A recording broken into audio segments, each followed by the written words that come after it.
Ainda dando continuidade às funções literárias, nós vamos falar um pouco sobre a função catártica. A palavra catártica vem de catarse, que é uma palavra grega, que significa purificação.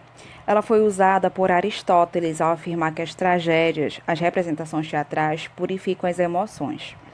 Quando nós vamos ler um texto em prosa ou um poema, nós passamos a vivenciar ali as emoções e tensões transmitidas pelos personagens, correto?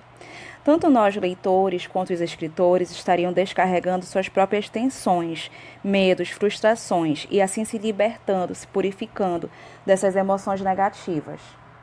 No caso do escritor, o ato de escrever pode constituir uma catarse, porque muitas vezes ele escreve para desabafar, para externar suas tensões e sublimar suas frustrações. Portanto, a literatura, ao provocar essa sensação de alívio emocional e purificação moral, está desempenhando a sua função catártica.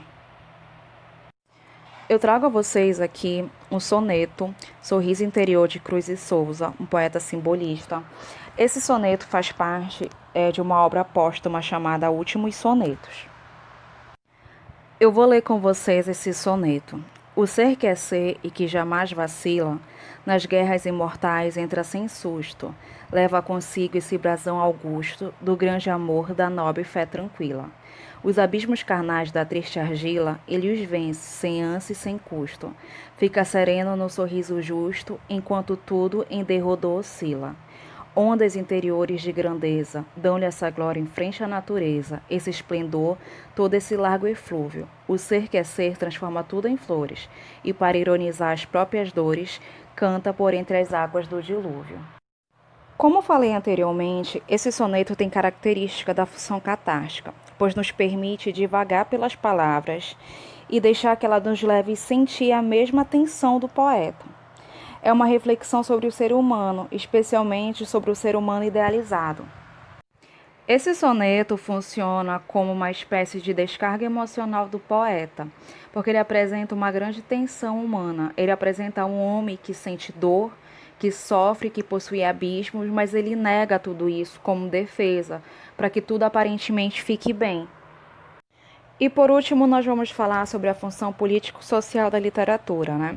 Toda obra literária que vocês terão contato, vocês vão perceber que cada uma delas tem ou uma função ou várias funções juntas, mas eu acho que a mais interessante é essa função político-social, porque ela serve como instrumento de conscientização das pessoas e de transformação da sociedade. A literatura vai atuar como um agente de participação nos movimentos e lutas sociais de uma época e de um povo nos quais o escritor está inserido. Muitos chamam isso de literatura engajada. Por que engajada? Porque tem a função mesmo de retratar a realidade no modo de descrever, criticar, ironizar ou satirizar os problemas da sociedade. As questões sociopolíticas retratadas podem ser diversas, como, por exemplo, o racismo, a seca, a corrupção, a pobreza, entre outras. Eu trago para vocês aqui alguns exemplos de obras com essa função político-social. Nós temos aqui o poema O Navio Negreiro, de Castro Alves, denunciando a escravidão e incitando o povo a acabar com ela. O romance O Cortiço, de Aloysio Azevedo, apontando a miséria material e moral dos moradores desse tipo de habitação.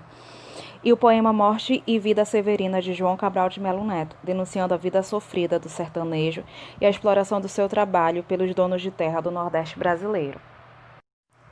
Nós temos aqui um poema, A Canção do Africano, é datado em 1863 e de autoria do Castro Alves. O autor demonstra claro o engajamento abolicionista, expondo na obra a dolorida situação dos escravos. Eu vou ler com vocês o trecho desse poema. O escravo então foi deitar-se, pois tinha de levantar-se, bem antes do sol nascer. E se tardasse, coitado, teria de ser surrado, pois bastava escravo ser. E a cativa desgraçada deita seu filho calada e põe-se triste a beijá-lo. Talvez temendo que o dono não viesse meio do sono de seus braços a arrancá-lo. O poema mostra a realidade dos escravos que são surrados, torturados. A parte que mais me chama a atenção é quando o autor descreve a aflição da mulher negra, da mãe que tem medo do seu filho ser retirado dos seus braços pelo seu dono, porque essa criança vai ser tratada como mercadoria, assim como todo escravo. O poema todo ele é impactante, mostra a indignação do autor em relação à escravidão. Se vocês forem ler o poema na íntegra, porque eu retirei um trecho do poema, vocês vão perceber que Castro Alves dá voz aos escravos, o que é muito significativo. É no período em que o escravo é humilhado, massacrado, não tem voz. Por isso que Castro Alves ele é reconhecido por ser o poeta dos escravos, por conta do seu engajamento político. Bem, com isso eu finalizo esse assunto. No próximo vídeo nós vamos estudar gêneros literários. Até o nosso próximo encontro.